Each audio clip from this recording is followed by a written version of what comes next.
أعوذ بالله من الشيطان الرجيم. بسم الله الرحمن الرحيم. لقد كان لكم في رسول الله أسوة حسنة لمن كان يرجو الله واليوم الآخر وذكر الله كثيرا.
بسم الله الرحمن الرحيم. إن الحمد لله نحمده ونستعينه ونستغفره ونستهديه ونعوذ بالله من شرور أنفسنا ومن سيئات أعمالنا. من يهده الله فلا مضل له ومن يضلله فلا هادي له، وأشهد أن لا إله إلا الله وحده لا شريك له، وأشهد أن محمدا عبده ورسوله. أما بعد، يقول الله جل وعلا في محكم التنزيل: أعوذ بالله السميع العليم من الشيطان الرجيم. بسم الله الرحمن الرحيم. لقد كان لكم في رسول الله أسوة حسنة لمن كان يرجو الله واليوم الآخر وذكر الله كثيرا. میرے بھائیوں، دوستوں اور ساتھیوں، نماز کے موضوع پر ہماری گفتگو چل رہی ہے، اور میں نے آپ کو بتایا تھا کہ اسلام کے 3 اہم مسائل پر بات کرنی ہے. ان میں سے 2 پر گفتگو ہماری ہو چکی ہے، اور آج باذن اللہ تعالی کیا عورت اور مرد کی کیفیت نماز میں فرق ہے، اس موضوع پر گفتگو کرنا چاہ رہا ہوں. خصوصاً یہ مسئلہ ہمارے ہند و پاک میں انتہائی اہمیت کا حامل ہے، اور سنت کی روشنی میں ہمیں یہ سمجھنا ہے کہ کیا نبی اکرم صلی اللہ علیہ وسلم نے اپنی امت کے خواتین کو فرق بتلایا ہے نماز کی کیفیت میں، اور صحابہ اکرام کی عورتیں صحابیات رضی اللہ عنہن کس طرح نماز پڑھا کرتی تھی. انشاءاللہ ساری تفاصیل آپ کے سامنے پیش کی جائیں گی. آئیے سب سے پہلے میں اس آیت کا ترجمہ پیش کروں. اللہ رب العالمین نے سورہ احزاب میں فرمایا: لقد كان لكم في رسول الله اسوة حسنة. تحقیق تم لوگوں کے لیے نبی اکرم صلی اللہ علیہ وسلم کی ذات بہترین نمونہ ہے، جو بھی اللہ اور یوم آخرت کی امید رکھتا ہو اور اللہ کو بکثرت یاد کرتا ہو. یہ آیت سورہ احزاب آیت نمبر 21 ہے. اس آیت میں اللہ تبارک و تعالی نے تمام مسلمان مرد و عورت کو بتایا ہے کہ دنیا میں بطور عبادت جو بھی عمل کرنا ہو اس میں اللہ کے رسول صلی اللہ علیہ وسلم کی اتباع کا خیال رکھو. دیکھیے، نماز تمام اعمال میں ایک امتیازی حیثیت رکھتی ہے. اسے دین کا ایک اہم ستون قرار دیا گیا ہے. جس طرح دوسرے اعمال میں اللہ کے رسول صلی اللہ علیہ وسلم بہترین نمونہ ہیں، ویسے ہی نماز پڑھنے کی حیت، کیفیت اور کمیت میں بھی اللہ کے رسول صلی اللہ علیہ وسلم کو اپنے لیے نمونہ سمجھنا چاہیے. یہ بات سارے لوگ جانتے ہیں کہ عہد رسالت میں آپ صلی اللہ علیہ وسلم میں مرد و عورت سارے کے سارے لوگ مسجد میں نماز ادا کیا کرتے تھے. آپ نے سبوں کو اخلاص کے ساتھ اتباع سنت پر اکسایا اور اسے اعمال کی قبولیت کی ایک اہم ترین شرط بتائی ہے. جیسا کہ خود اللہ نے فرما دیا: یا ایھا الذین آمنوا اطیعوا اللہ واطیعوا الرسول ولا تبطلوا اعمالکم. اے ایمان والو، اللہ کی اطاعت کرو اور رسول اللہ کی اطاعت کرو، اور ان دونوں سے آگے نکل کر اپنے عملوں کو باطل نہ کرو. یہ آیت سورہ محمد صلی اللہ علیہ وسلم میں 33 نمبر آیت. دیکھیے، نماز کی اہمیت کا اس بات سے اندازہ لگائیے کہ آپ نے کتنا زور دیا ہے کیفیت نماز پر. ایک مرتبہ ممبر پر، آپ جانتے ہیں ممبر، ایک مرتبہ ممبر پر نبی کریم صلی اللہ علیہ وسلم نے نماز پڑھ کر دکھایا. قیام اور رکوع ممبر پر کیا، نیچے اتر کر سجدہ کیا، پھر ممبر پر چڑھ گئے اور نماز سے فارغ ہو کر فرمایا یا ایھا الناس انما صنعت ھذا لتأتموا بی ولتعلموا صلاتی، اے لوگوں میں نے ایسا اس لیے کیا، کیسے؟ منبر پر نماز پڑھنا، یہ کیوں ایسا کیا؟ تاکہ تم لوگ میری نماز کے طریقے سیکھ لو اور میری اقتداء کرو۔ صحیح بخاری دیکھیے کتاب الجمع باب الخطبۃ علی المنبر، اور مسلم دیکھیے کتاب المساجد باب جواز الخطوۃ والخطبتین فی الصلاۃ، باب جواز الخطوہ والخطبتین فی الصلاۃ۔ یہ حدیث آپ وہاں جا کر دیکھ سکتے ہیں۔ نیز اس سے بھی زیادہ زوردار الفاظ میں آپ صلی اللہ علیہ وسلم نے اپنی امت کے مرد و عورت کو اپنی اقتداء لازم قرار دیتے ہوئے فرمایا صلو کما رأیتمونی اصلی، تم لوگ نماز ویسے ہی پڑھو جس طرح نماز پڑھتے ہوئے مجھے دیکھتے ہو۔ یہ حدیث صحیح بخاری کتاب الاذان باب الاذان للمسافر، آپ وہاں جا کر دیکھ سکتے ہیں۔ ان احادیث سے معلوم ہوا کہ تمام مسلمانوں کو چاہیے کہ نماز محمدی سیکھیں، نماز محمدی صلی اللہ علیہ وسلم سیکھیں اور اس کے مطابق نماز پڑھیں۔ یہ حکم ہر مسلمان کے لیے ہے، خواہ مرد ہو یا عورت ہو۔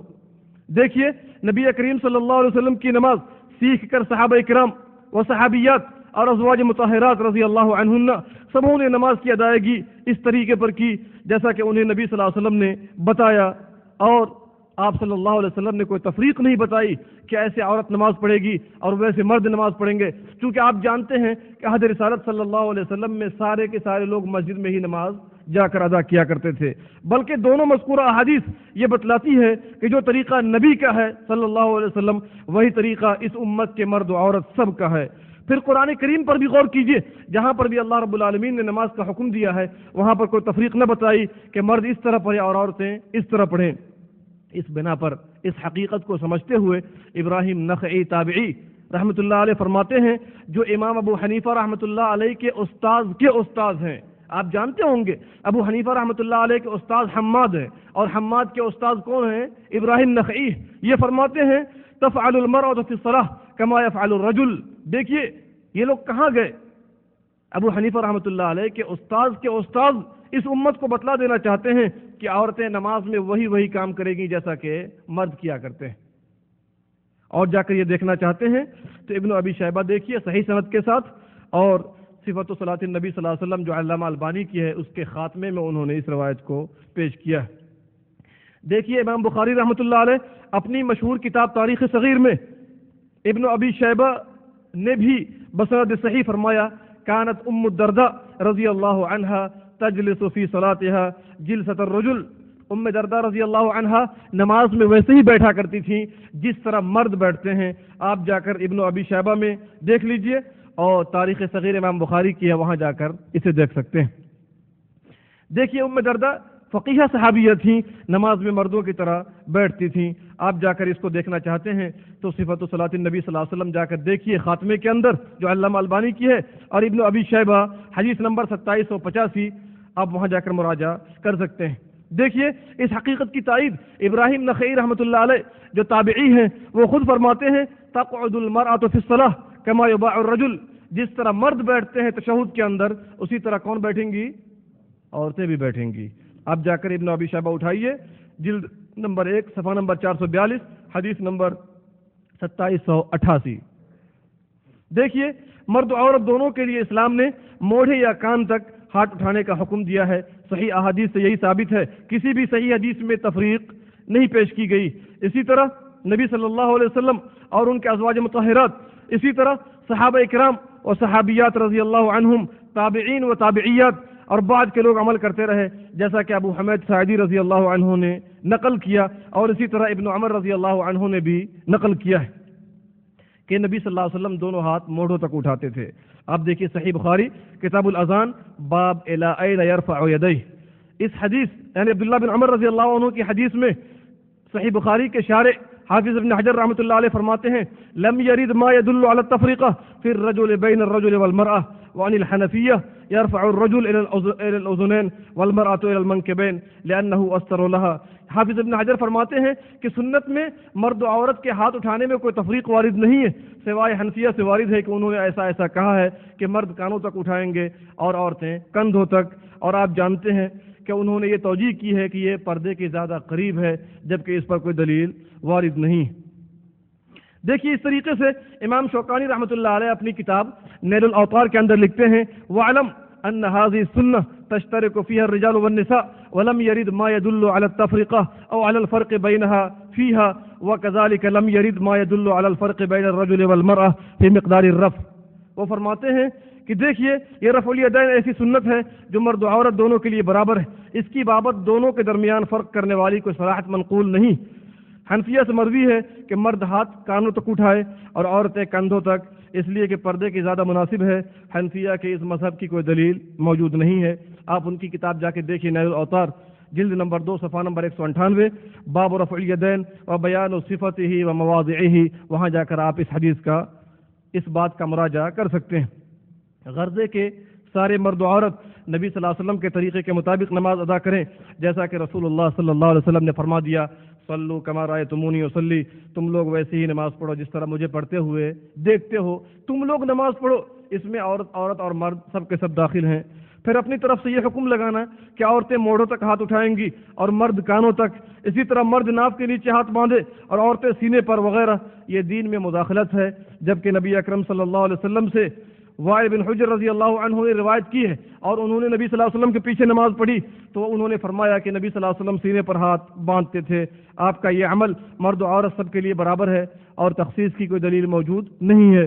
آپ جا کر دیکھ لیجیے ابن خزیمہ حدیث نمبر 479 اور ابن خزیمہ نے اس روایت کو صحیح کہا ہے۔ اسی طرح سینے پر ہاتھ باندھنے کی دلیل آپ جانتے ہیں، نبی کریم صلی اللہ علیہ وسلم سے روایت کرنے والے قبیصہ بن حلب طائی ہیں، انہوں نے نبی صلی اللہ علیہ وسلم کو، حلب رضی اللہ عنہ نے نبی صلی اللہ علیہ وسلم کو سینے پر ہاتھ رکھتے ہوئے دیکھا ہے۔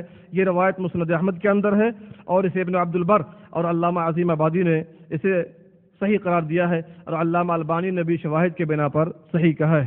اس کے علاوہ کئی ساری روایات ہیں جس سے واضح ہوتا ہے کہ رسول اللہ صلی اللہ علیہ وسلم اور آپ کے صحابہ کرام سینے پر ہاتھ باندھا کرتے تھے۔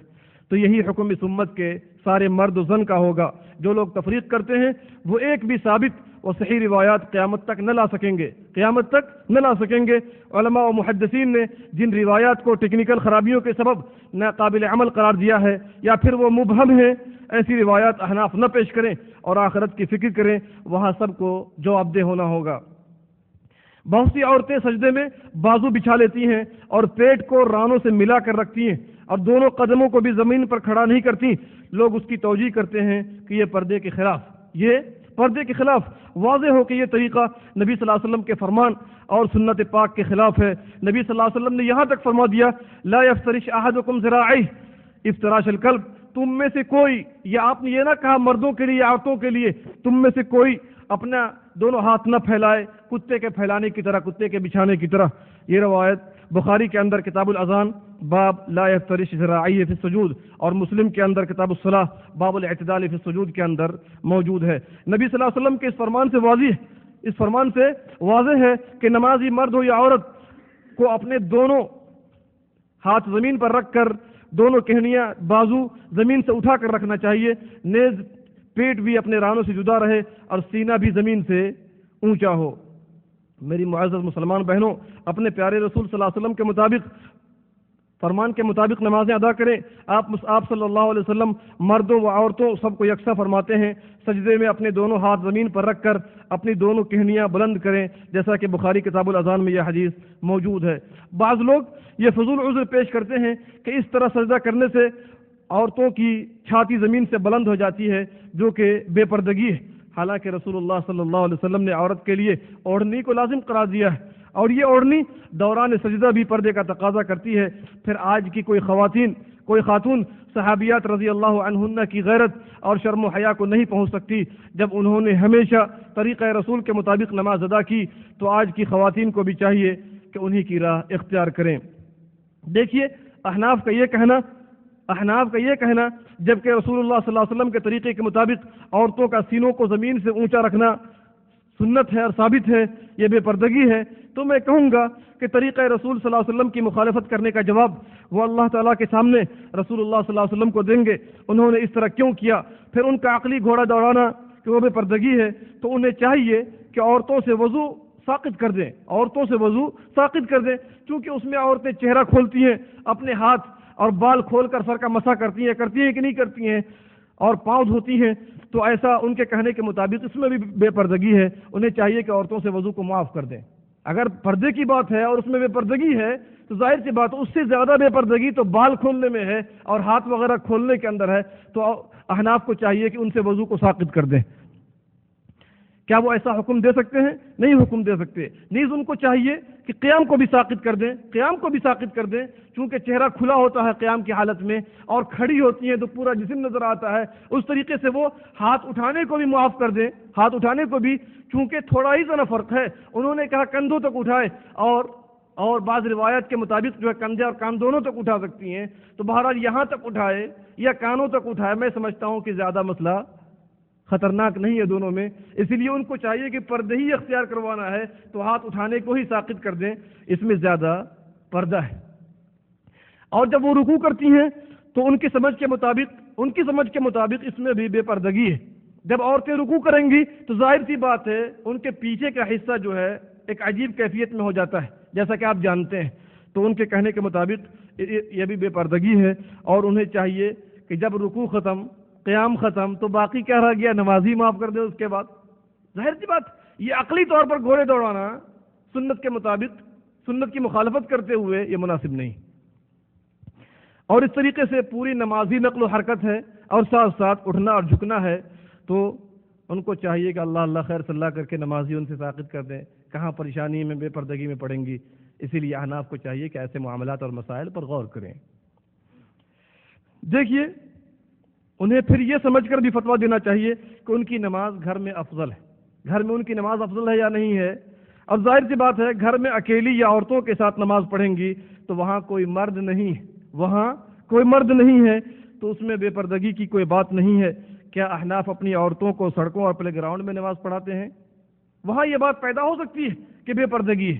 لیکن جب بیچاری گھر میں ادا کرتی ہیں اور وہاں پر کوئی مرد نہیں ہوتا اور گھر میں بھی ایک کنارے میں ادا کرتی ہیں تو اس میں بے پردگی اور پردے کا سوال ہی پیدا نہیں ہوتا ہے چونکہ گھر میں کوئی مرد نہیں ہوتا ہے. اور اگر مرد ہے بھی تو گھر کے محرم رشتہ دار ہیں جن سے شادی کرنا حرام ہے یا اس کا شوہر ہوتا ہے. لہذا اس طرح کی بات کرنا مناسب نہیں. اور اگر وہ مسجد میں نماز پڑھنے جاتی ہیں تو مسجد میں ماشاءاللہ پردے کا اہتمام ہوتا ہے. ان کے لیے ایک خاص جگہ ہوتی ہے اور سپریٹ ہوتی ہے جو مردوں سے بالکل پیچھے ہوتی ہے. تو اس میں وہاں بھی نماز ادا کرنے میں کوئی پردہ نہیں ہے. تو جب خواتین گھر میں اکیلی اور چھپ کر نماز پڑھیں گی اور طریقہ رسول صلی اللہ علیہ وسلم کے مطابق نماز پڑھیں گی تو بے پردگی کا سوال ہی پیدا نہیں ہوتا ہے. یہاں پر اگر وہ ذرا سا عقل کا استعمال کر لیں تو انشاءاللہ سارے مسائل اس امت کے حل ہو جائیں گے. جی ہاں وہ علماء اور محدثین جن کی نظر کتاب و سنت پر ہوتی ہے وہ سب کے سب یہ فتویٰ دے چکے کہ طریقہ رسول صلی اللہ علیہ وسلم کے مطابق مرد و عورت کی کیفیت نماز میں کوئی فرق نہیں ہے. ان میں سر فہرست مشہور محدث علامہ البانی رحمۃ اللہ علیہ اپنی کتاب صفت صلاۃ النبی کے اندر، حافظ ابن حجر رحمۃ اللہ علیہ اپنی کتاب الفتح کے اندر فتح الباری میں، علامہ شوکانی رحمۃ اللہ علیہ نیل الاوطار میں، عالم اسلام کے نامور عالم علامہ ابن باز رحمۃ اللہ علیہ مجموع الفتاوی کے اندر، سعودی عرب کے مشہور عالم دین محمد ابن صالح العثیمین رحمۃ اللہ علیہ اپنی کتاب الشرح الممتع کے اندر جلد نمبر 3 صفحہ نمبر 217 انہوں نے یہ کہہ دیا ہے اور مسائل اور دلائل سے یہ واضح کر دیا ہے کہ عورت اور مرد کی کیفیت نماز میں کوئی فرق نہیں ہے. بلکہ شیخ محمد بن صالح العثیمین رحمۃ اللہ علیہ نے اس بات کو بالکل غلط ثابت کیا ہے جو لوگ نماز میں تفریق کرتے ہیں. اور انہوں نے جو یہ بات کی ہے کہ پردے کے زیادہ مناسب ہے تو انہوں نے اس بات کی توجیہ پیش کی ہے جب وہ گھر میں پڑھتی ہیں تو گھر میں بے پردگی کا کیا سوال پیدا ہوتا ہے. بات سمجھ آتی ہے کہ نہیں؟ تفصیل جا کر وہاں مراجعہ کر لیجئے. اور ان سب سے قبل رئیس المحدثین و امام الفقہاء امام بخاری رحمۃ اللہ علیہ اپنی کتاب تاریخ الصغیر کے اندر جب انہوں نے اشارتاً کہہ دیا کہ ام دردہ رضی اللہ عنہا نماز میں مرد کی طرح بیٹھتی تھی جبکہ وہ فقیہ تھی، گویا کہ انہوں نے یہ اشارہ دے دیا ہے جب بیٹھنے میں کوئی فرق نہیں ہے اور یہ روایت پیش کر کے صلو کما رأیتمونی اصلی اس بات کو بالکل واضح کا شمس کر دیا ہے کہ عورت اور مرد کی کیفیت نماز میں کوئی فرق نہیں ہے. اسی طرح باقی محدثین نے بھی تفریق نہیں کی. اگر محدثین یہ فتویٰ دیتے تو ان کے فتاوے موجود ہوتے اور پھر تفریق پر دلائل بھی موجود ہوتے. آپ جائیے صحیح بخاری، صحیح مسلم، ابو داؤد، نسائی، ترمذی، ابن ماجہ، موطأ امام مالک، مسند احمد اور ابن خزیمہ، دارمی اور دارقطنی وغیرہ میں ایک ایسی روایت بھی موجود نہیں ہے، اور اگر موجود ہوتی تو انشاءاللہ ہمیں ماننے میں کوئی پریشانی نہیں ہوتی، کیونکہ اگر روایت صحیح سند سے ثابت ہو تو انشاءاللہ عمل کرنا آسان ہے، اور ہم سارے لوگ قبول کرنے کے لیے تیار بیٹھے ہیں۔ یہ بات بھی یاد رہے کہ بنیادی طور پر ذہن میں رکھ لیجئے کہ شریعت کے سارے احکام مرد و عورت کے لیے برابر ہے۔ جو حکم نبی صلی اللہ علیہ وسلم نے دیا اس امت کے مرد و عورت سب کے لیے ہے، اس امت کے مرد و عورت سب کے لیے ہے۔ ہاں جس میں تخصیص خصوصیت کی کوئی دلیل موجود ہو اور ثابت دلیل ہو تو انشاءاللہ یہ الگ سی بات ہے، ہم اسے ماننے کو تیار ہیں۔ مثال کے طور پر نماز کا حکم ہے، کیا قرآن میں آپ نے کہیں سنا ہے کہ یہ حکم عورت کے لیے ہے یا یہ حکم مردوں کے لیے ہے؟ اللہ نے سب کو مخاطب کیا۔ اسی طرح روزہ ہے، اللہ رب العالمین نے سب کو مخاطب کیا، اور مرد و عورت کی کوئی تخصیص موجود نہیں۔ اسی طرح حج ہے، اللہ رب العالمین نے اور پھر نبی صلی اللہ علیہ وسلم نے سب کو حکم دیتے ہوئے فرمایا کہ تم لوگ حج کرو، اللہ تعالیٰ نے حج کو فرض قرار دیا ہے۔ اس لیے کہ سارے احکام شریعت کے مرد و عورت سب کے لیے ہے۔ ہاں جہاں پر تخصیص کی کوئی دلیل موجود ہوتی ہے کہ بھائی یہ مرد کے لیے ہے تو یہ مرد کے لیے خاص ہے، یہ حکم عورت کے لیے ہے تو یہ حکم عورت کے لیے خاص ہے، ورنہ جہاں پر تخصیص کی کوئی دلیل موجود نہ ہو وہاں پر یہ حکم سب کے لیے ہے۔ اور یاد رکھیے بہت سارے احکام اسلام میں ایسے بھی ہیں جو خاص عورتوں کے لیے وارد ہوئے ہیں لیکن وہ مردوں کو بھی خاص، مردوں کو بھی شامل ہے۔ مثال کے طور پر اللہ رب العالمین نے یہ آیت نازل کی والذین یرمون المحصنات ثم لم یأتوا بأربعۃ شہداء، سورہ نور آیت نمبر 4۔ اس میں اللہ رب العالمین نے عورتوں کے لیے یہ حکم دیا ہے کہ جو لوگ عورتوں پر زنا کی تہمت لگاتے ہیں اور 4 گواہ نہ پیش کر سکے تو انہیں کوڑا لگاؤ، انہیں 80 کوڑا لگاؤ۔ تو یہ آیت ہے عورتوں کے لیے، کیا یہ آیت مردوں کے لیے نہیں ہے؟ مردوں کے لیے بھی ہے۔ تو بہت سارے احکام ایسے ہیں جو عورتوں کے لیے آئے ہیں، مردوں کو بھی شامل ہیں، اور بہت سارے جو مطلق ہیں وہ سب کو شامل ہے۔ اسی طریقے سے دیکھیے چور کا ہاتھ کاٹنا ہے، چور کا ہاتھ کاٹنا ہے، اللہ رب العالمین نے قرآن کریم کے اندر پیارے نبی صلی اللہ علیہ وسلم نے جو یہ حکم دیا ہے یہ مرد و عورت سب کے لیے ہے۔ اس بنا پر بخاری کی وہ حدیث کہ اگر میری بیٹی، بخاری نبی صلی اللہ علیہ وسلم نے فرمایا، بخاری میں نبی صلی اللہ علیہ وسلم فرماتے ہیں کہ اگر میری بیٹی فاطمہ بھی چوری کرتی تو میں اس کا ہاتھ کاٹ ڈالتا۔ اس طرح کی بہت ساری حدیثیں موجود ہیں جس سے پتہ چلتا ہے کہ اسلام کا ہر حکم مرد و عورت سب کے لیے ہے۔ ہاں اگر تخصیص کی کوئی دلیل موجود ہے تو انشاءاللہ ماننے کو تیار ہیں اور ثابت بھی کرتے ہیں۔ چلیے ہاں نماز کے دیگر بعض مسائل ہیں جس میں تخصیص نسواں کی ثابت دلیل موجود ہے، ان کو ہم ماننے کو تیار ہیں اور آمنا صدقنا کہتے ہوئے اس کو ہم ثابت کرتے ہیں، لیکن چونکہ کیفیت نماز میں کوئی فرق نہیں لہذا ہم اس میں فرق نہیں کریں گے۔ تفریق کی مثال دیکھیے، اگر امام سے سہو ہو جائے تو عورتوں کو حکم دیا گیا ہے دائیں ہاتھ کو بائیں ہاتھ کے پشت پر ماریں، دائیں ہاتھ کو بائیں ہاتھ کے پشت پر ماریں۔ تو چونکہ یہ حدیث صحیح ہے لہٰذا ہم مانتے ہیں۔ نبی صلی اللہ علیہ وسلم نے فرمایا، جس کو ابو ہریرہ نے نقل کیا ہے، بخاری مسلم میں یہ حدیث موجود ہے، التسبیح للرجال والتصفیق للنساء۔ تو تسبیح مردوں کے لیے کیا سبحان اللہ کہہ کر وہ امام کو متنبہ کریں گے، اور عورتوں کے لیے تصفیق ہے، دائیں ہاتھ کو بائیں ہاتھ کے پشت پر مار کر امام کو آگاہ کریں گے۔ یہ حدیث ثابت ہے، ہم نے مان لیا۔ چلیے دوسری چیز پردے کا مسئلہ ہے۔ عورتوں کے لیے نماز میں سر ڈھانپنا ضروری ہے اوڑھنی کے ذریعے۔ نبی صلی اللہ علیہ وسلم نے فرمایا لا يقبل اللہ صلاة حائض الا بخمار، اللہ رب العالمین بالغہ عورت کی نماز کو بغیر دوپٹے اور اوڑھنی کے قبول نہیں فرماتا۔ یہ حدیث ابو داؤد میں حدیث صحیح ہے، ہم نے تسلیم کر لیا کہ عورت کی نماز بغیر دوپٹے کے نہیں ہے، لیکن مرد کی نماز بغیر سر ڈھکے ہوئے ہو جاتی ہے، جیسا کہ اس پر پوری امت کا اتفاق ہے۔ اتنی سختی نہ کی جائے، لوگ سختی کرتے ہیں، ٹوپی رکھتے ہیں مسجد کے اندر اور کہتے ہیں کہ نبی کی سنت، تو نبی کی سنت تو ہر وقت میں ہے کہ سر ڈھکا رہے۔ نبی کی سنت تو یہ ہے کہ امامہ بھی استعمال کیجیے، آپ ٹوپی کے لیے کیوں جھگڑتے ہیں؟ نہیں بات سمجھ میں آ رہی ہے؟ اسی لیے احناف کو چاہیے کہ اس مسئلے پر غور کریں اور مراجعہ کر لیں، ابھی بھی وقت ہے، ورنہ قیامت قائم ہو جائے گی تو مسئلہ بڑا پیچیدہ ہو سکتا ہے، کیونکہ یہ معاملہ ہمارے اور آپ کے گھر کا نہیں، یہ معاملہ دین اسلام کا ہے۔ آئیے تفریق کی تیسری دلیل بعض مسائل میں جو فرق ثابت ہے مرد و عورت میں، وہ یہ ہے کہ عورتیں عورتوں کی امامت کرائیں تو وسط میں کھڑی ہوں گی، اسی صف میں درمیان میں کھڑی ہوں گی، آگے بڑھ کر مردوں کی طرح کھڑے نہیں ہوں گی۔ عائشہ رضی اللہ عنہا جب امامت کراتی تھی وقامت بینہن فی صلاۃ مکتوبہ، تو عائشہ رضی اللہ عنہا درمیان میں کھڑی ہوتی تھی۔ یہ روایت مصنف عبد الرزاق کے اندر موجود ہے، اس کی سند صحیح ہے۔ اور آثار السنن بھی دیکھ سکتے ہیں. اسی طرح بیہقی میں بھی یہ روایت موجود ہے. اسی طرح ام سلمہ رضی اللہ عنہا کی امامت کا واقعہ بھی ہے کہ نماز عصر میں انہوں نے امامت کرائی تو درمیان میں کھڑی ہوئی اور یہ روایت مصنف عبد الرزاق کے اندر موجود ہے. اسی طرح صفوان فرماتے ہیں ان من السنہ ان تصلی المرأة بالنساء تقوم وسطهن. یہ کتاب العلوم امام شافعی رحمۃ اللہ علیہ کی کتاب ہے, اس میں یہ روایت موجود ہے کہ سنت میں یہ بات داخل ہے کہ عورتیں جب عورتوں کی امامت کرائیں گی تو کہاں کھڑی ہوں گی؟ وسط میں کھڑی ہوں گی, درمیان میں کھڑی ہوں گی. دیکھیے نماز کے بعض مسائل میں تفریق کی دلیل موجود ہے. خواتین کا گھر میں نماز پڑھنا افضل ہے, مردوں کا مسجد میں جا کر ادا کرنا ضروری ہے الا یہ کہ کوئی عذر شرعی ہو. نبی صلی اللہ علیہ وسلم نے فرمایا لا تمنعوا اماء اللہ مساجد اللہ, اللہ کی بادیوں کو اللہ کے مسجد سے نہ روکو. وبیوتہن خیر لہن, اور ان کا گھر ان کے لیے بہتر ہے. تو بہتر تو یہ ہے کہ وہ گھر میں ادا کریں, لیکن مسجد جا کر ادا کرتی ہیں تو انشاءاللہ کوئی حرج کی بات نہیں ہے. تو واجب نہیں ہے کہ وہ مسجد میں جائیں, ان کے لیے بہتر گھر ہی ہے, لیکن مردوں کے لیے واجب جو ہے مسجد میں جا کر ادا کرنا ہے. پانچواں تفریق کا جو مسئلہ ہے, نماز کے بعض مسائل میں عورتوں کی صف بندی آخر میں ہوتی ہے. اگر وہ مسجد جائیں تو ان کی صف بندی کہاں ہوگی؟ آخر میں ہوگی. نبی صلی اللہ علیہ وسلم نے فرمایا خیر صفوف النساء آخرها وشرها اولها, عورتوں کی سب سے بہتر صف آخری صف ہے اور سب سے بری صف کون سی ہے؟ پہلی صف ہے. بخاری مسلم. تفریق کی چھٹی دلیل, تفریق کا مطلب یہ نہیں کہ کیفیت نماز نہیں, نماز کے بعض اضافی مسائل, اس میں سے ایک چیز یہ ہے کہ جمعہ عورتوں پر واجب نہیں, جمعہ عورتوں پر واجب نہیں. نبی صلی اللہ علیہ وسلم نے فرمایا الجمعۃ حق واجب علی کل مسلم فی جماعہ الا اربعہ عبدا مملوکا او امرأۃ او صبیا او مریضا. آپ صلی اللہ علیہ وسلم نے فرمایا کہ جمعہ سارے لوگوں پر فرض ہے سوائے 4 آدمی کے, ایک تو غلام ہو, دوسرے عورت ہو, اور تیسرے بچہ ہو, چوتھا مریض ہو. یہ روایت ابو داؤد وغیرہ میں موجود ہے, آپ جا کے مراجعہ کر سکتے ہیں.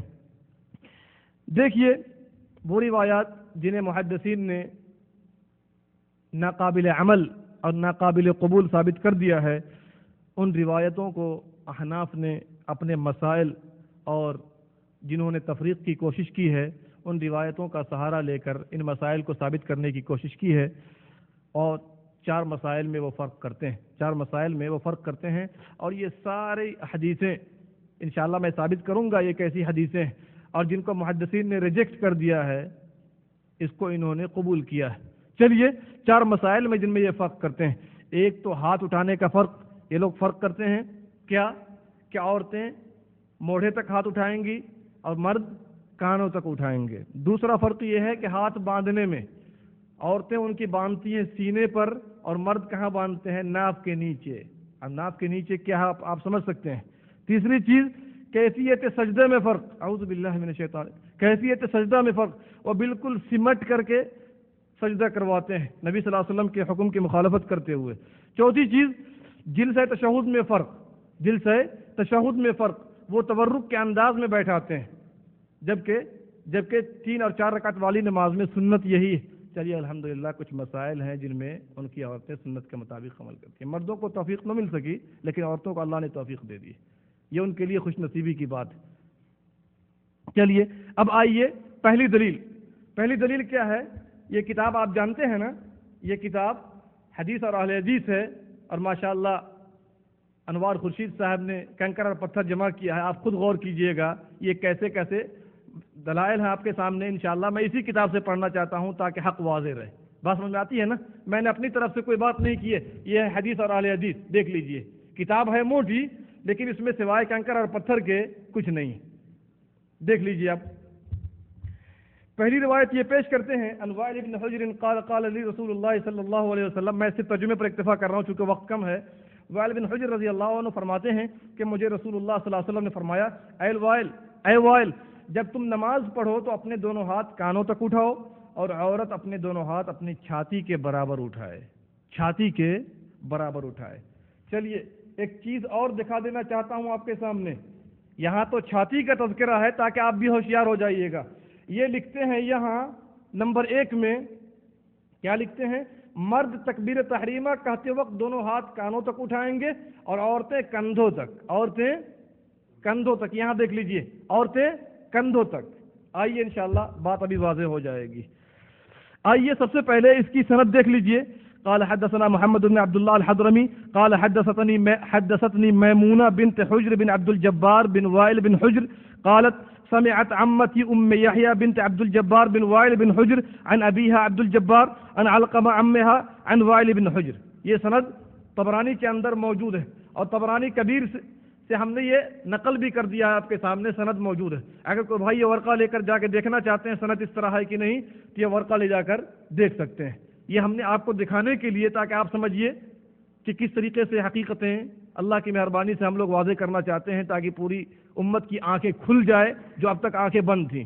دیکھ لیجئے گا. چلیے دیکھیے یہ روایت قابل استدلال نہیں ہے. کیوں؟ یہ ضعیف روایت ہے. اس کی سند میں یحییٰ، ابھی جو تذکرہ آیا تھا یحییٰ بنت عبد الجبار راویہ مجہولہ ہے. راویہ کیا ہے؟ مجہولہ ہے. علامہ حیثمی اپنی کتاب مجمع الزوائد میں لکھتے ہیں رواہ الطبرانی فی الکبیر فی حدیث طویل فی مناقب وائل عن طریق میمونہ بنت حجر عن عمتها یحییٰ ولم اعرفها. یحییٰ جو ہیں یہ مجہولہ راویہ ہیں، باقی اس کے رجال ثقات، باقی جو ہے ثقات، لیکن یحییٰ کیا ہے؟ مجہولہ. اور یحییٰ جب مجہولہ ہیں تو مجہول راوی کی روایت ضعیف ہوا کرتی ہے. حافظ ابن حجر فرماتے ہیں، اور اگر آپ دیکھنا چاہتے ہیں مجمع الزوائد، یہ بھی اٹھا کے لے آیا ہوں میں آپ کے سامنے. مجمع الزوائد کا یہ ورقہ ہے آپ کے سامنے، یہ جو لال نشان لگے ہوئے ہیں اس میں ہم نے دکھا دیا ہے کہ علامہ حیثمی نے اس کے بارے میں کیا کہا ہے. آپ جا کر مراجعہ کر سکتے ہیں. اور یہ ورقے میرے پاس ہیں، کمپیوٹر میں بھی یہ ورقے موجود ہیں. آپ جا کر تعویذ بنا لیجئے تاکہ پتہ چلے لوگوں کو یہ صحیح ہے کہ نہیں صحیح ہے. بات سمجھ میں آتی ہے کہ نہیں آتی؟ چلیے حافظ ابن حجر رحمۃ اللہ علیہ فرماتے ہیں الجہالۃ تستوجب ضعف الحدیث ولا حجۃ فی روایت المجہول. راوی کا مجہول ہونا حدیث کو ضعیف قرار دیتا ہے اور مجہول راوی کی روایت حجت نہیں ہوتی ہے. آپ جا کر اٹھا کر دیکھ لیجئے فتح الباری جلد نمبر 1 صفحہ نمبر 146 اور اسی طریقے سے توجیہ القاری صفحہ نمبر 190. آئیے یہ تو پہلی بات ہوئی. دوسری بات یہ ہے کہ وائل بن حجر رضی اللہ عنہ کی دوسری جو روایات ہیں اس میں ہاتھ کندھوں تک اٹھانے کا تذکرہ ہے، اس میں عورت کا قطعاً تذکرہ نہیں ہے. تیسری بات، اس حدیث کے ضعف پر وہ حدیث بھی دلالت کرتی ہے جس کو اس حدیث کے ضعف پر دوسری حدیث بھی روایت دلالت کرتی ہے جس کو انوار خورشید نے حدیث نمبر 2 کے تحت لیا ہے، جس کی تفصیل انشاءاللہ ابھی آگے آ رہی ہے کہ دردہ نماز میں دونوں ہاتھ کندھوں کے برابر اٹھاتی تھی. دونوں ہاتھ کندھوں کے برابر اٹھاتی تھی. تو ایک طرف تو اب روایت پیش کرتے ہیں کندھوں کے برابر اٹھانے کی دردہ سے، دوسرے طرف سینے کے برابر اٹھانے کی، چھاتی کے برابر اٹھانے کی. تو اگر نبی کریم صلی اللہ علیہ وسلم سے یہ بات ثابت ہوتی تو دردہ مخالفت نہ کرتی. یا تو آپ ایک بات کہیے، یا تو چھاتی تک اٹھائیں گی یا موڈھے تک، چونکہ موڈھے اور چھاتی میں فرق ہے کہ نہیں ہے. ایک بچہ بھی جانتا ہے کہ یہ موڈھا ہے اور چھاتی یہاں ہے. تو اس طریقے سے ایک چھاتی تک ذکر کرنا اور ایک موڈھے تک ذکر کرنا یہ ان کے کم فہمی کی دلیل. بات سمجھ میں آتی ہے کہ نہیں آتی؟ چلیے اس لیے کہ سینے اور موڈھے میں کوئی مناسبت ہی نہیں ہے، کوئی مناسبت نہیں ہے. اسی لیے ان کو چاہیے کہ دردہ کی روایت سے اگر یہ سنت ثابت کرتے ہیں تو چھاتی والی روایت کو نہ پیش کیا کریں، چونکہ بچہ جانتا ہے کہ چھاتی اور موڈھے میں فرق. آئیے احناف کی دوسری دلیل، یہ پہلی دلیل کا حال ہے جو آپ کے سامنے ہے، اور ان روایتوں کو دیکھنے کے بعد یہ اندازہ ہوتا ہے کہ جسم کے اعضاء کو بھی وہ نہیں پہچانتے. ہاں چاہیے کہ جا کر اس کو سیکھ لیں اور دلیل پیش کرنے کا طریقہ بھی معلوم کریں، ورنہ سبحان اللہ مسئلہ کچھ ہو اور دلیلیں کچھ اور پیش کریں بکھلاہٹ میں، یہ مناسب نہیں. چلیے دوسری روایت کیا ہے؟ حضرت عبد ربہ بن سلیمان عمیر فرماتے ہیں کہ میں نے حضرت دردہ رضی اللہ عنہا کو دیکھا کہ آپ نماز میں اپنے دونوں ہاتھ کندھوں کے برابر اٹھاتی ہیں. دونوں ہاتھ کندھوں کے برابر اٹھاتی ہیں. یہ دوسری روایت ہے دردہ کی جو انہوں نے پیش کی ہے. بات سمجھ میں آتی ہے نا؟ دیکھ لیجئے گا یہ، اور یہ کتاب میرے پاس موجود ہے، آپ بھی جا کر دیکھ سکتے ہیں، کوئی ایسی بات نہیں انشاءاللہ. دیکھیے احناف نے اس اثر سے یہ دلیل لی ہے کہ مرد و عورت کی نماز میں فرق، مگر انہیں اتنا بھی علم نہیں کہ کندھوں کے برابر ہاتھ اٹھانا جیسے عورتوں کے لیے ہے ویسے مردوں کے لیے. دیکھیے دردہ کے اس اثر کو انہوں نے جزء رفع الیدین امام بخاری کی کتاب ہے وہاں سے نقل کیا ہے. انہوں نے یہ نہیں پیش کیا کہ دردہ کب اٹھاتی تھیں. دردہ کب اٹھاتی تھیں؟ آئیے تفصیل انشاءاللہ ابھی آپ کے سامنے آ جائے گی تاکہ حق واضح رہے. دیکھیے یہ اس نبی صلی اللہ علیہ وسلم کی سنت ہے جس کی زندگی مرد و عورت سب کے لیے یکساں نمونہ ہے. زیادہ دور جانے کی ضرورت نہیں. جس کتاب سے انہوں نے نقل کی ہے نا یہ حدیث، اس کی پہلی حدیث ہم آپ کو سنا دینا چاہتے ہیں تاکہ یہ بھی مسئلہ واضح رہے. عن علی رضی اللہ عنہ ان رسول اللہ صلی اللہ علیہ وسلم کان یرفع یدیہ اذا کبر للصلاۃ حذو منکبیہ. علی رضی اللہ عنہ فرماتے ہیں کہ نبی صلی اللہ علیہ وسلم ابتدائے نماز میں ہاتھ کندھوں تک اٹھاتے تھے. سبحان اللہ، کندھوں تک اٹھاتے تھے. بھائی نبی کا طریقہ ہے تو صحابیہ اس پر عمل کر رہی ہیں، اس میں تفریق کی دلیل کیا ہے؟ نہیں بات سمجھ میں آ رہی ہے؟ اس کے علاوہ اور بہت ساری روایت ہیں جو ہم نے کیفیت نماز کے درس میں پیش کر دیا آپ کے سامنے. اب آپ ہی بتائیں کہ کندھوں کے برابر اٹھانا کیا صرف عورتوں کے لیے ہے یا مردوں کے لیے بھی سنت ہے؟ سب کے لیے سنت ہے. نبی کا طریقہ سب کے لیے ہے، اس پر صحابہ بھی چلتے رہے، صحابیات بھی چلتی رہیں. یہ تو مرفوع حدیث سے میں نے یہ ثابت کر دیا ہے کہ کندھوں کے برابر اٹھانا نبی صلی اللہ علیہ وسلم کی سنت ہے اور مرد و زن سب کے لیے یہ سنت برابر ہے. اور بہت ساری روایت اور بھی اس پر. اب آئیے صحابہ اکرام کا عمل دیکھیے کہ صحابہ اکرام بھی کیا کرتے تھے. دیکھیے ابن عمر رضی اللہ عنہ سے کندھوں تک اٹھانا ثابت ہے. ابو داؤد، موطا اور بیہقی اٹھا کر دیکھ لیجئے. ابو حمید الساعدی رضی اللہ عنہ سے کندھوں تک اٹھانا ثابت ہے. سب کے سب مرد ہیں. یہ نہ سمجھیے گا کہ یہ سب عورتوں کا تذکرہ ہو رہا ہے آپ کے سامنے. بات سمجھ میں آ رہی ہے نا؟ ابو داؤد، ترمذی، ابن ماجہ وغیرہ میں بہت سارے صحابہ اکرام اس کے علاوہ اور. ہاں، کانوں کے لو کے برابر بھی اٹھانا ثابت ہے. کبھی کانوں تک اور کبھی کندھوں تک اٹھانا چاہیے اور یہ سنت عورت اور مرد سب کے لیے برابر ہے. لہٰذا یہ اثر تفریق کی دلیل نہیں ہے. دیکھیے دوسری بات یہ بھی ہے کہ احناف نے یہ اثر اپنے غلط خیال کو صحیح ثابت کرنے کے لیے پیش کیا ہے، لیکن اس اور دوسرے مذکورہ اثر سے جو بات معلوم ہوتی ہے کہ اس حدیث کا تعلق نماز میں رفع الیدین سے. کس سے ہے؟ نماز میں رفع الیدین سے، جسے احناف کے مرد و عورت سب نے چھوڑ دیا ہے. حالانکہ صحابہ اکرام کی مرد و عورتیں، صحابہ اکرام کے مرد و عورت سب کیا کرتے تھے. اگر آپ یہ کہتے ہیں کہ اس سے تو صرف نماز میں رفع یدین کرنا ثابت ہے اور ہو سکتا ہے کہ یہ نماز کا شروع والا رفع یدین ہے، تو اس کا جواب یہ ہے کہ اسی کتاب کے اسی صفحے پر یہ بھی دیکھ لیجئے، یہ روایت بھی سن لیجئے. انہوں نے مختصر روایت کو پیش کر دیا اور یہی حدیث مطول ہے، اس کو انہوں نے ترک کر دیا ہے. ان عبد ربہ بن سلیمان بن عمیر قال رأيت ام الدرداء ترفع يديها في الصلاة حذو منكبيها حين تفتتح الصلاة وحين تركع فإذا قالت سمع الله لمن حمده رفع يديها وقالت ربنا لك الحمد. لگتا ہے لوڈ زیادہ ہو گیا تھا. یہ حدیث مختصر ہے. مطول روایت کے اندر یہ بات پیش کی گئی ہے کہ ام درداء رکوع سے پہلے بھی اٹھاتی تھی، رکوع کے بعد بھی اٹھاتی تھی اور نماز کے شروع میں بھی اٹھاتی تھی. تو یہ لوڈ برداشت نہ کر سکے، اسی لیے مختصر روایت کو پیش کر دیا کہ کسی طرح جاہلوں کو تو ہم سمجھا لیں گے جا کر. لیکن جزء رفع الیدین بھی میرے پاس موجود ہے، میں نے وہیں سے نقل کیا اس روایت کو. دیکھیے سبحان اللہ، یہ کیسا کام ہے بھلا بتائیے؟ مسلمان کا کام ہو سکتا ہے؟ بھائی جو مطول روایت ہوتی ہے تو مختصر کو مطول پر محمول کیا جاتا ہے، چونکہ راوی وہی ہے تب حدیث وہی. اور اگر اس حدیث سے استدلال کرتے ہیں تو آئیے سب سے پہلے رفع یدین والی سنت کو گلے سے لگا لیجئے، انشاءاللہ سارے مسائل حل ہو جائیں گے اور نبی صلی اللہ علیہ وسلم سے محبت میں اضافہ بھی ہو جائے گا. چلیے احناف کی تیسری دلیل کیا ہے، ذرا اس سلسلے میں بھی غور کیجئے گا.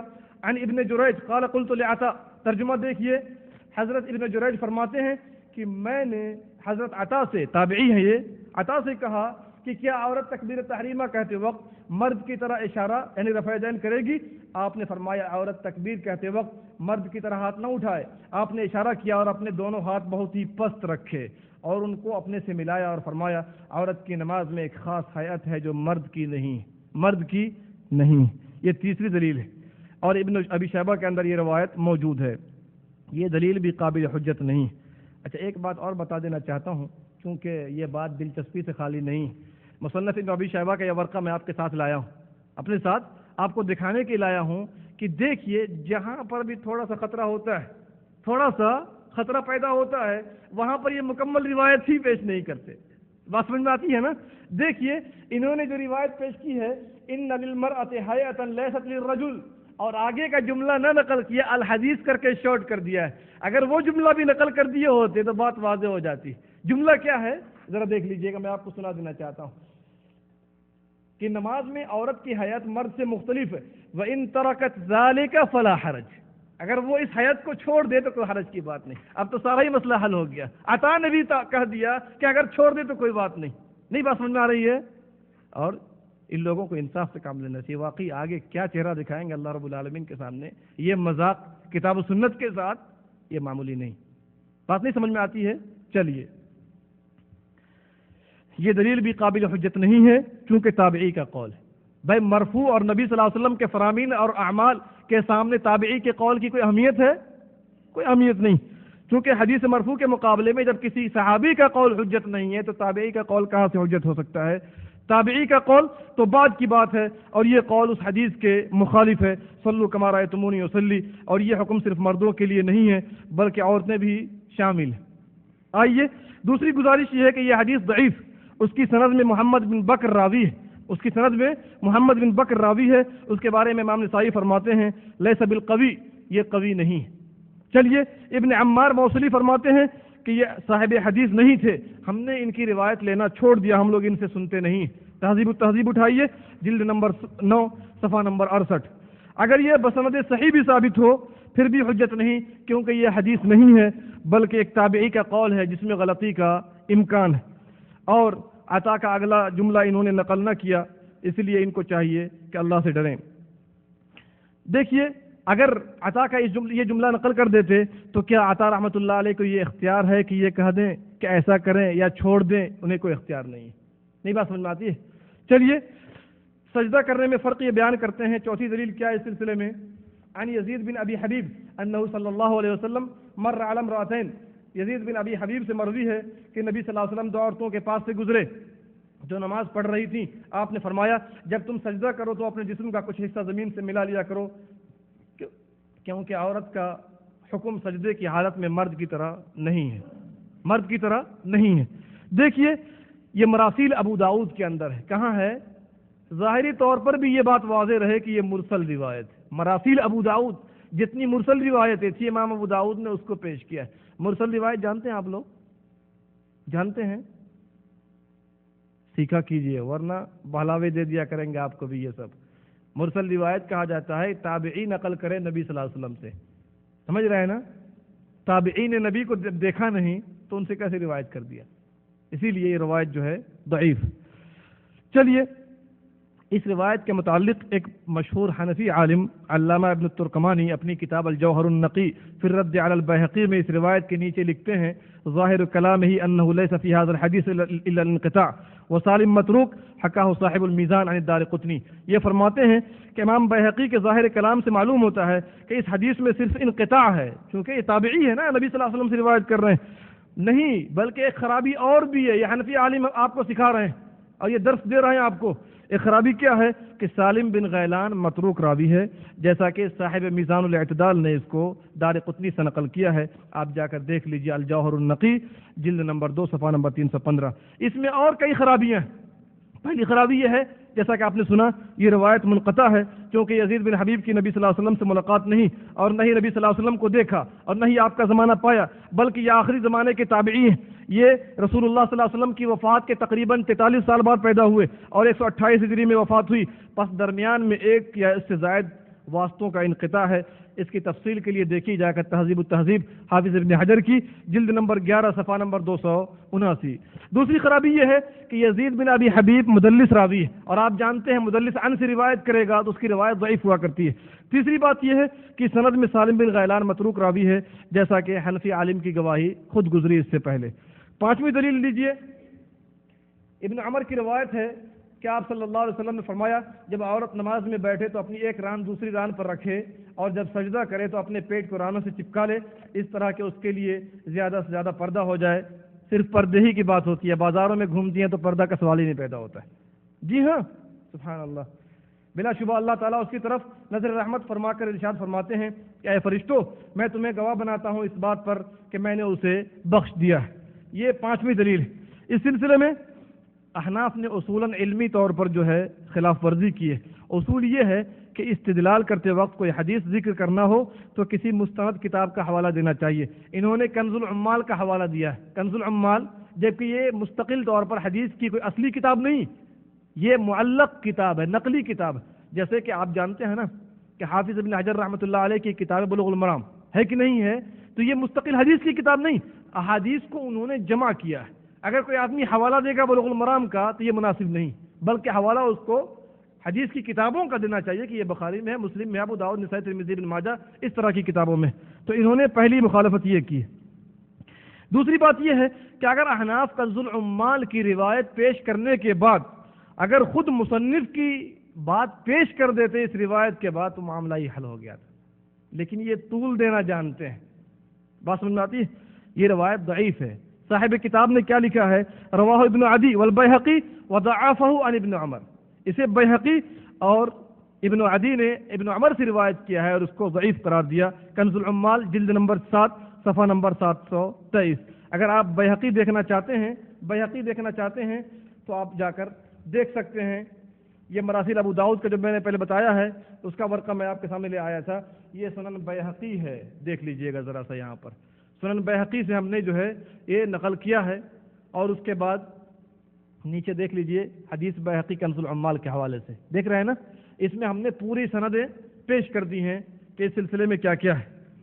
دیکھیے امام احمد فرماتے ہیں کہ ابو مطیع بین الضعف فی احادیثہ وعامۃ ما یرویہ لا یتابع علیہ قال الشیخ وقد ضعفہ یحییٰ بن معین وغیرہ. امام احمد فرماتے ہیں کہ ابو مطیع اس کا ضعف واضح ہے اور اس کی عام طور پر جو احادیث ہوتی ہیں متابعت نہیں کی جاتی ہیں. اور ہمارے استاد نے فرمایا، امام بیہقی فرماتے ہیں ہمارے استاد نے کہا کہ اسے یحییٰ بن معین وغیرہ نے ضعیف قرار دیا ہے. اب بیہقی اٹھا کر دیکھ لیجئے جلد نمبر 2 صفحہ نمبر 222 سے 223. اس حدیث کی سند میں 2 خرابیاں اور. ایک تو یہ ہے کہ اس کا راوی ابو مطیع بلخی ہے جس کا نام حکم بن عبداللہ ابو مطیع بلخی ہے. امام ذہبی لکھتے ہیں کان بصیرا بالرائے، یہ رائے میں ماہر تھا، علامہ تھا اور بلند شان والا، لیکن حدیثوں کے ضبط کرنے میں ناکارہ تھا. ابن معین فرماتے ہیں اس کی روایت کچھ نہیں، لیس بشیء. ایک دفعہ انہوں نے کہا کہ وہ ضعیف راوی ہے. امام نسائی نے کہا کہ ضعیف. امام احمد نے کہا کہ مناسب نہیں کہ اس کی روایت لی جائے. ابو داؤد نے کہا یہ جہمی تھا. کیا تھا؟ جہمی تھا. محدثین نے اس سے حدیثیں لینی چھوڑ دی تھی. ابن حبان نے کہا کان من رؤساء المرجئہ، یہ مرجئہ کا سردار تھا اور سنت اور اہل سنت سے دشمنی کیا کرتا تھا. امام بخاری نے فرمایا کہ ضعیف تھا اور اس کا تعلق اہل رائے سے تھا. ابو حاتم نے کہا کہ مرجئہ میں سے تھا اور کذاب تھا. تفصیل دیکھنا ہو تو میزان الاعتدال امام ذہبی کی جلد نمبر 1 صفحہ نمبر 574 جا کر دیکھ لیجئے. دیکھیے ابو مطیع بلخی کا جو شاگرد ہے جو ان سے روایت کرنے والا ہے محمد بن قاسم بلخی طائقانی، اس کے بارے میں ابن حبان فرماتے ہیں کہ یہ حدیثیں گڑھا کرتا تھا. پھر اس کے بعد امام ذہبی لکھتے ہیں ھذا من اختلاق الطائقانی، یہ محمد بن قاسم بلخی طائقانی کی منگڑت احادیث میں سے.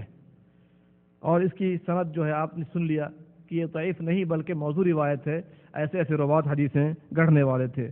اور پھر صحیح احادیث کے خلاف بھی ہے جس میں صحابہ کرام نے نقل کیا ہے کہ نبی صلی اللہ علیہ وسلم نے رانوں کے درمیان فاصلہ رکھا اور پیٹ کو رانوں کے کسی حصے پر نہ رکھا. یہ حدیث ابو داؤد کے اندر موجود ہے. اس طریقے پر اس امت کے مرد و زن کو سجدہ کرنا چاہیے.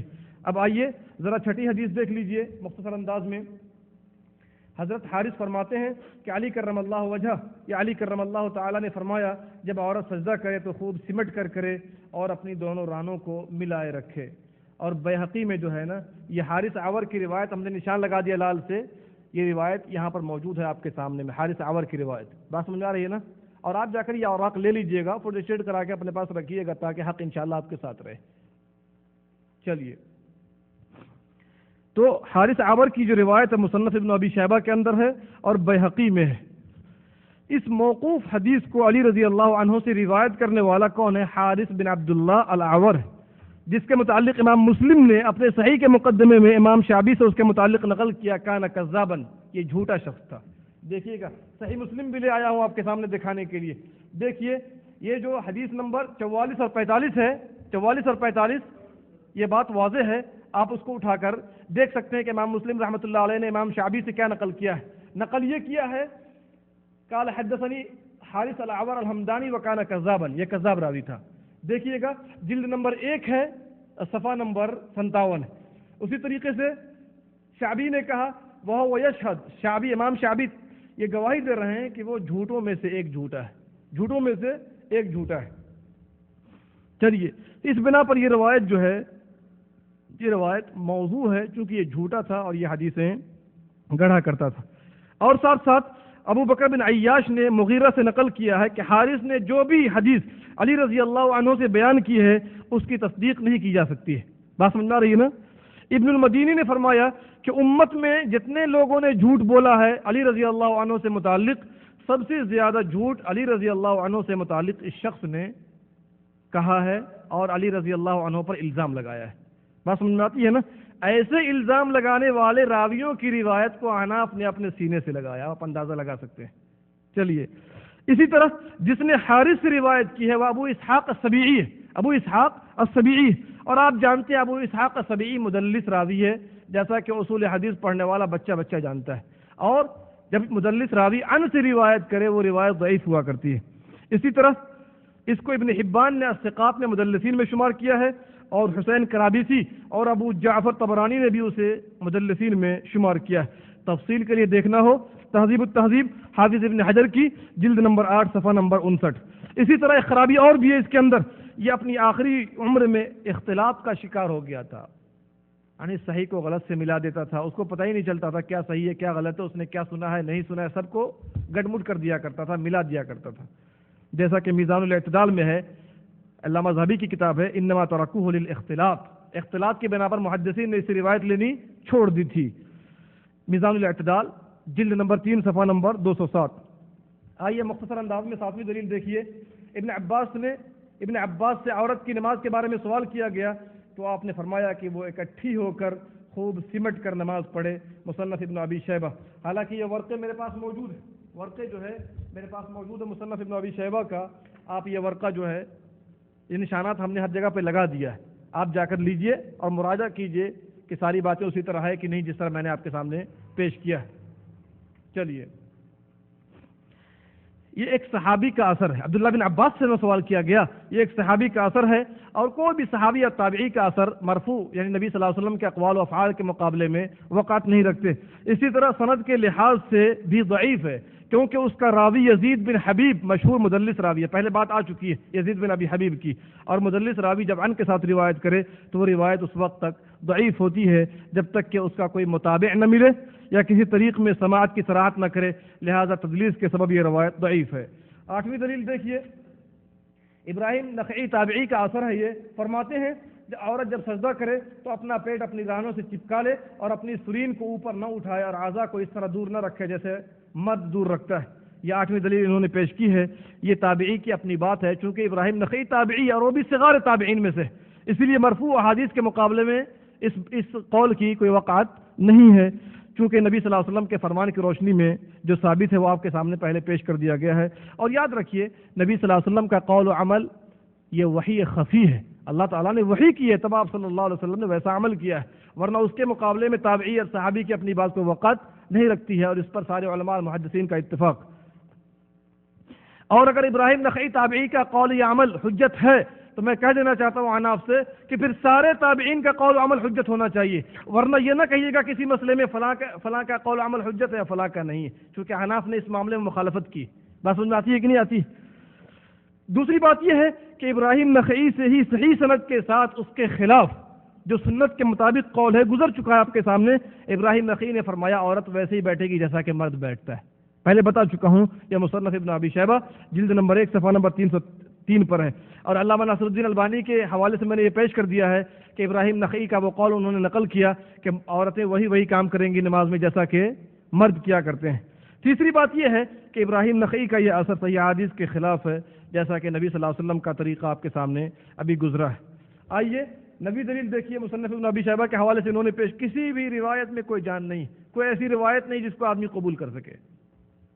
مجاہد فرماتے ہیں، مجاہد کون ہے؟ یہ کوئی نبی نہیں ہے، یہ نہ سمجھیے گا نبی کی بات پیش کی جا رہی ہے، ہاں یہ تابعی ہے. یہ مجاہد اس بات کو مکروہ جانتے تھے کہ مرد جب سجدہ کرے تو اپنے پیٹ کو رانوں پر رکھے جیسا کہ عورت رکھتی ہے. یہ مصنف ابن ابی شیبہ سے انہوں نے نقل کیا. دیکھیے یہ دلیل بھی قابل قبول نہیں، کیونکہ مجاہد کا جو اثر ہے نا، یہ دیکھیے ہم نے لال قلم سے لکھ دیا مجاہد کا اثر، دیکھ رہے ہیں نا، یہ مجاہد کا اثر ہے. آپ جا کر مصنف ابن ابی شیبہ میں جا کر دیکھ سکتے ہیں، یہ آپ کے سامنے ورقہ ہے.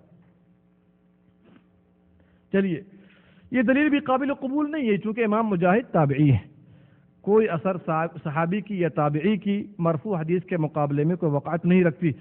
ایک عالم کا قول، یہ عالم ہے، ایک عالم کا قول جب صحیح حدیث کے خلاف آ جائے تو وہ رد کرنا چاہیے، نہ کہ آدمی حدیث کو چھوڑ دے اور اس کی تقلید شروع کر دے، نہیں، چونکہ عمل نبی صلی اللہ علیہ وسلم کے اقوال و افعال پر ہونا چاہیے۔ جو لوگ صحیح حدیث کو چھوڑ کر صحابی اور تابعی وغیرہ کی بات لیتے ہیں ان کو ہوش کا ناخن لینا چاہیے، چونکہ ہم نے کلمہ پڑھا ہے محمد الرسول اللہ صلی اللہ علیہ وسلم کا۔ ہاں، کوئی بات اگر نبی صلی اللہ علیہ وسلم ثابت نہ ہو یا واضح نہ ہو تو ہم صحابہ کی طرف چلتے ہیں، لیکن سب کچھ ہوتے ہوئے صحابہ کو لے لیں، یہ مناسب نہیں۔ اور پھر غلطی ہر انسان سے ہوتی ہے، غلطی ہر انسان سے ہوتی ہے سوائے نبی صلی اللہ علیہ وسلم کے، لہذا نبی صلی اللہ علیہ وسلم کا قول و عمل ہوتے ہوئے کسی کی طرف جھانکنے کی ضرورت نہیں ہے، کیونکہ نبی صلی اللہ علیہ وسلم سے غلطی نہیں ہوئی ہے۔ دوسری بات یہ ہے کہ یہ روایت مجاہد سے سندن ثابت بھی نہیں ہے۔ کیوں؟ اس لیے کہ مجاہد سے روایت کرنے والے لیث ہیں، لیث بن ابی سلیم، اور وہ ضعیف ہیں۔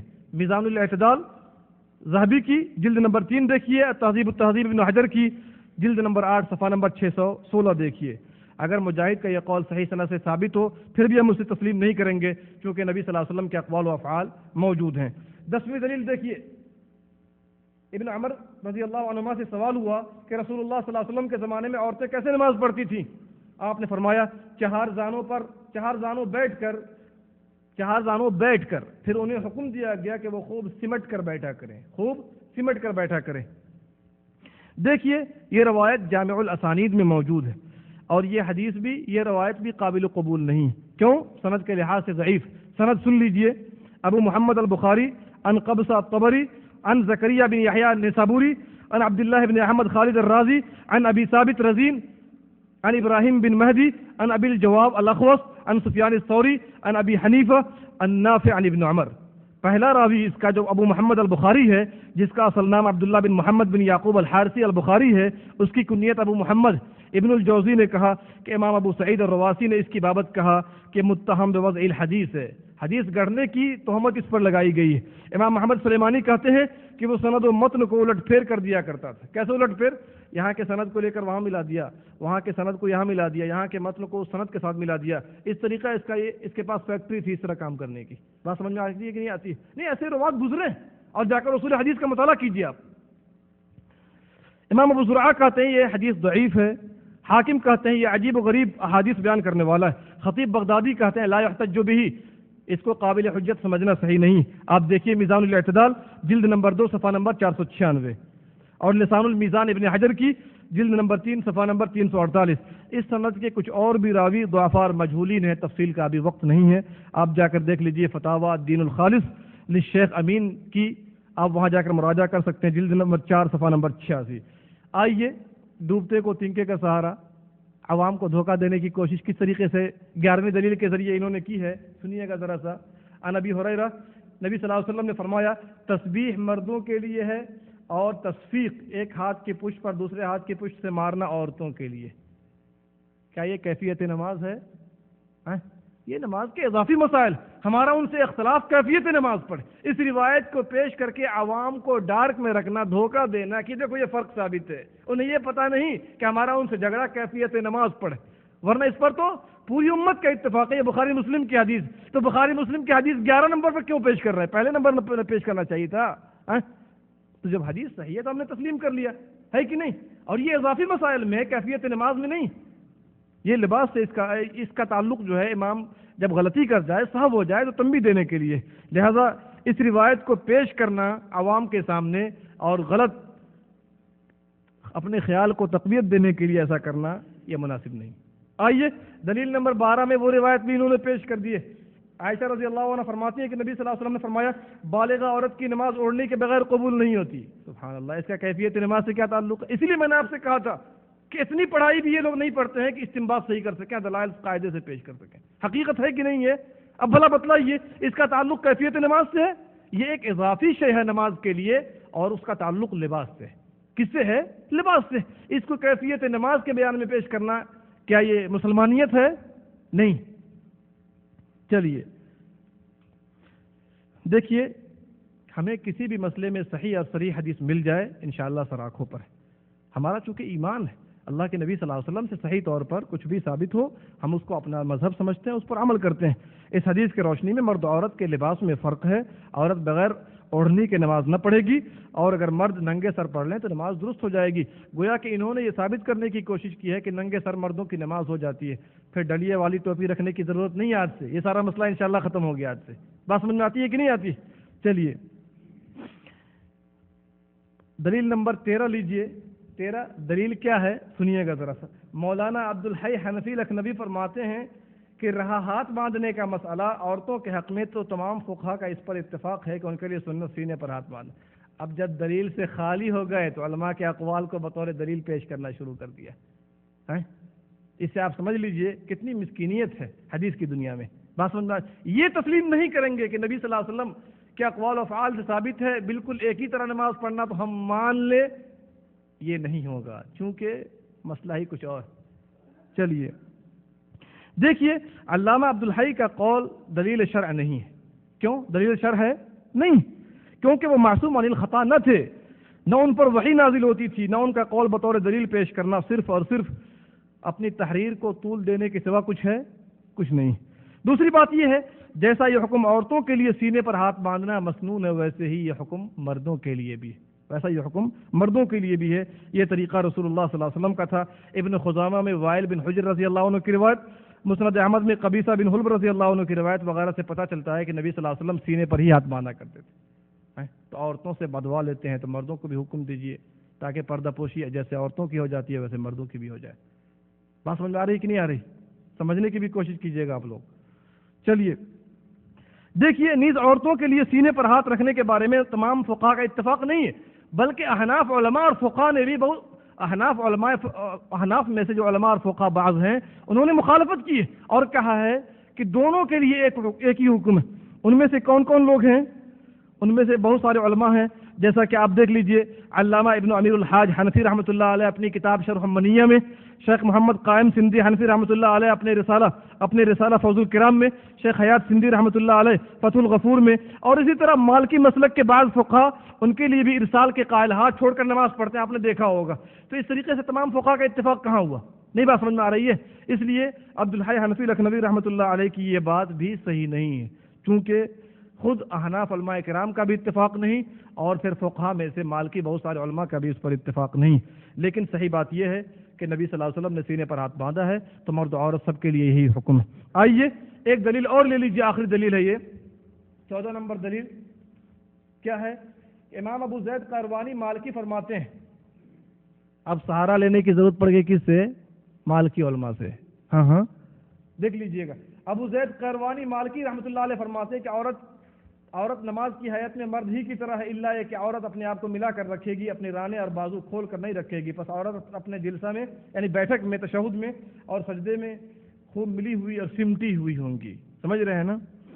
دیکھیے یہ قیروانی مالکی رحمۃ اللہ علیہ میں آپ کو بتا چکا ہوں، دیکھیے کہ نبی صلی اللہ علیہ وسلم کا حکم عام ہے جس میں مرد و عورت سب کو یہی حکم ہے کہ میری نماز کی طرح ساری امت کے افراد نماز پڑھیں گے۔ پس نبی کریم صلی اللہ علیہ وسلم کا ایک عام حکم کسی عالم کے قول یا فتوے سے خاص نہیں کیے جا سکتے جب تک اس کی تخصیص کے لیے نبی صلی اللہ علیہ وسلم کی صحیح حدیث یا آیت قرآنی نہ آ جائے۔ لہذا اس مسئلے کو ثابت کرنے کے لیے جو دلائل احناف نے پیش کیے ہیں کافی نہیں ہے، کیونکہ ان میں جو مرفوع ہیں وہ من گھڑت یا ضعیف ہیں، اور جو کچھ علماء کے اقوال انہوں نے پیش کیے ہیں، انہوں نے اقوال پیش کیے ہیں علامہ خرقی حنبلی، اور اس کے بعد جو ہے صاحب ہدایہ، اور اس کے بعد جو ہے امام شافعی، اور اس کے بعد کچھ اور بھی اقوال پیش کیے گئے ہیں۔ ان اقوال کی ہمیں کوئی حاجت ہی نہیں، چونکہ اسلام مکمل ہے اور یہ اقوال سنت کی مطابقت میں ہوتے تو ہم قبول کرتے، ورنہ سنت کی مخالفت ہونے کی صورت میں ہم قبول تو کرنا دور کی بات اس طرف دیکھنے کو بھی تیار نہیں ہے، چونکہ ہمارے نزدیک نبی صلی اللہ علیہ وسلم کی جو اہمیت ہے وہ کسی عام امت کی نہیں ہے، اسی لیے ان روایتوں کو اور ان کی باتوں کو پیش کرنا یہ صحیح نہیں۔ اب آئیے آخر میں ایک باریک نقطہ پیش کر دے رہا ہوں آپ کے سامنے، حدیث اور اہل حدیث 490 صفحہ نمبر دیکھیے، یہ لکھتے ہیں انوار خورشید صاحب، یہ نشان لگا دیا ہوں لال نشان، اور یہ خطرے کی گھنٹی ہوتی ہے، دیکھ لیجئے گا آپ لوگ بھی، کیا ہے؟ یاد رہے اس مسئلے میں غیر مقلدین نے ابن حزم ظاہری کی تقلید کی ہے۔ کیا ہے؟ ابن حزم ظاہری کی تقلید کی ہے۔ سبحان اللہ، جب غیر مقلد ہیں تو پھر تقلید کسی کیوں کریں گے بھائی؟ ان کو اتنی بات بھی سمجھ میں نہیں آتی ہے بھائی؟ اصل تو یہ ہے کہ آدمی کسی عالم کی تقلید نہ کرے، کیونکہ تقلید کہا جاتا ہے گردن میں پٹا باندھنا، تو ہم تو نہیں باندھتے چونکہ اللہ کی مہربانی سے علم ہم نے حاصل کیا ہے، لیکن یہ کہنا ابن حزم ظاہری کی تقلید کی ہے، یاد رکھیے یہ اصول پیش کر دینا چاہتا ہوں آپ سارے لوگوں کے سامنے، اور پوری دنیا سن لے، ہمارا اوڑھنا اور بچھونا کتاب و سنت ہے۔ کیا ہے؟ کتاب و سنت۔ اگر ہماری بات یا مسائل کتاب و سنت صحیح ہے کہ مخالف ہو اور آپ نے ثابت کر دیا، باذن اللہ تعالی لمحہ بھر میں رجوع کریں گے۔ کیا آپ کے اندر یہ جذبہ ہے؟ میں ان سے پوچھنا چاہتا ہوں، کیا یہ جذبہ ہے؟ کم از کم کہہ تو دیجئے، عمل کی بات تو بعد میں نہ آئے گی، لیکن کہہ بھی نہیں سکتے چونکہ انہیں خطرہ ہے۔ اور یہ اندھی تقلید کے سبب ایسا نہیں کر سکتے، ہم اندھی تقلید کو اللہ کے فضل سے جائز نہیں سمجھتے۔ جب ہم نے ابو حنیفہ، مالک، شافعی، احمد، اوزاعی، اسحاق بن راویہ جیسے ائمہ کی تقلید کو چھوڑ دیا، اور یہ ایسے لوگ نہ سمجھیں ان کے اقوال و افعال کو ہم سامنے رکھتے ہیں، کتاب و سنت پر تولتے ہیں، اگر کتاب و سنت کے مطابق ہو تو قبول کرتے ہیں، لیکن ہم تقلید نہیں کرتے مخالفت کی صورت میں۔ پھر ان کے بعد کے زمانے کے کسی عالم یا مجتہد کو ہم کیسے ان ائمے پر ترجیح دے کر اس کی تقلید شروع کریں گے؟ یہ محض ہم پر الزام ہے کہ انہوں نے اس حزم ظاہری کی تقلید کی ہے۔ واللہ ابن حزم ظاہری کچھ بھی کرے یا کچھ بھی کہے، ہمیں اس سے کوئی مطلب نہیں، ہمیں مطلب ہے مدینے والے سے جس پر یہ شریعت نازل ہوئی ہے، اور ہم نے جن کا کلمہ پڑھا ہے، جن کے بارے میں قبر میں سوال کیا جائے گا، انشاءاللہ حدیث پر عمل کرنے کی بنا پر یہ انشاءاللہ ہم لوگوں کو حوض کوثر سے پانی بھی پلا دیں گے کہ ایک گھونٹ پینے کے بعد انشاءاللہ کبھی آپ پیاسا بھی نہ ہوں گے، اور باذن اللہ ایسے حدیث پر عمل کرنے والوں کی یہ شفاعت بھی کریں گے، کیونکہ ہمارا دل صاف ہے اور کتاب و سنت کے لیے ہم نے اپنے دل کو رکھا ہوا ہے۔ اگر کوئی بات ہماری مخالف ہو کتاب و سنت سے تو انشاءاللہ بچہ اگر آ کر پیش کر دے کہ شیخ یہ بات آپ کی کتاب و سنت کے مخالف ہے، تو انشاءاللہ اسی وقت ہم رجوع کرنے کو تیار ہیں۔ کیا ان کے اندر اتنی ہمت ہے کہ صرف کہہ بھی سکیں؟ کم از کم نہیں، جی ہاں۔ اس لیے خلاصہ کلام یہ اس مسئلے میں کہ اس امت کے مرد و زن سب کو چاہیے کہ اس طریقے پر نماز پڑھیں جس طریقے پر نبی صلی اللہ علیہ وسلم نے پڑھ کر دکھایا ہے، اور آپ نے حکم دیا ہے۔ مرد اور عورت کی نماز میں آپ صلی اللہ علیہ وسلم نے کوئی تفریق نہیں بتائی ہے۔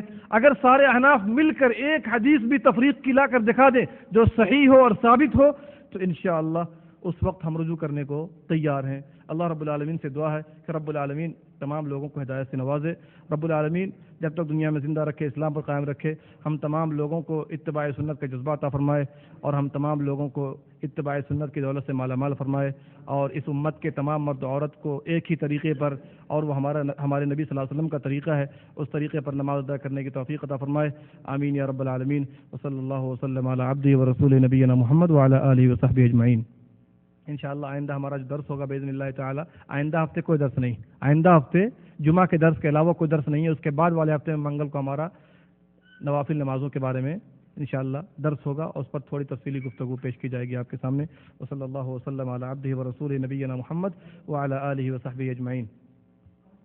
کسی کے پاس کوئی سوال ہو مختصر انداز میں پیش کیجئے۔ جی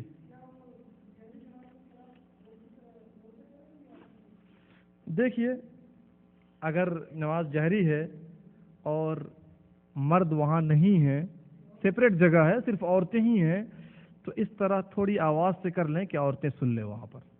بات سمجھ میں آ رہی ہے؟ آواز باہر نہ جائے، آواز باہر نہ جائے، وہیں پر ہو، مخفی آواز میں، زیادہ بلند آواز سے نہ ہو، اتنا کہ بس جو پیچھے عورتیں وہ سن لیں، کم از کم کافی ہے انشاءاللہ۔ اور اگر مرد ہیں وہاں پر، قریب میں مرد ہیں، تو پھر وہ سری ہی انداز میں قرات کریں گے۔ جی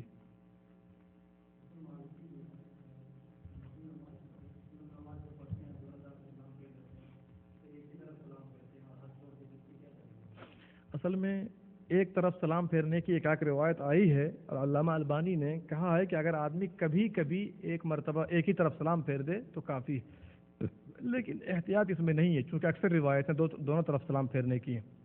اور جہاں تک ہاتھ چھوڑ کے نماز پڑھنے کا مسئلہ ہے تو اس پر ایک روایت بھی موجود نہیں۔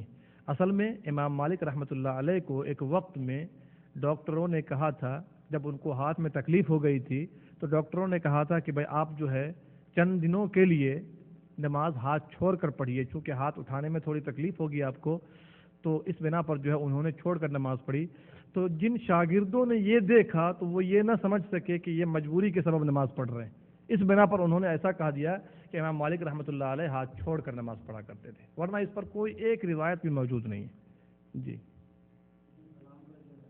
سلام ایک طرف آدمی کبھی کبھی پھیرے تو کوئی بات نہیں ہے، جیسا کہ صفت صلاۃ النبی کے اندر علامہ البانی نے اس کو صحیح مناسب بتایا ہے، صحیح بتایا ہے، لیکن اکثر آپ صلی اللہ علیہ وسلم کا عمل دو طرف تھا، اسی لیے احتیاط بھی اسی میں ہے کہ آدمی دونوں طرف ہی سلام پھیرے. جی ٹھیک ہے، انشاءاللہ باقی باتیں آئندہ ہوں گی. وصلی اللہ وسلم علی عبدہ ورسولہ نبینا محمد وعلی آلہ وصحبہ اجمعین.